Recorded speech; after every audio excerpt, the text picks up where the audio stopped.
sa bawat patak ng pawis, sa bawat oras na inilaan sa pagtatrabaho. Mayroong isang kwento ng sakripisyo, isang kwento ng Pilipinong hindi sumusuko. Ang magsasakang nagtatanim, ang manggagawang nagbubuhat, ang guro na nagtuturo, ang nurse na nag-aalaga, ang OFW na malayo sa pamilya. Lahat sila bayani.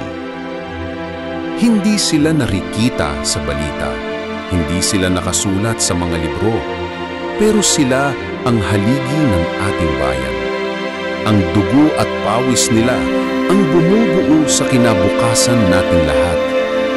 Kaya't huwag nating kalimutan, ang tunay na yaman ng Pilipinas ay hindi ginto, hindi pera, kundi ang mga taong atuloy na nagsasakripisyo para sa kanilang pamilya, para sa ating bayan.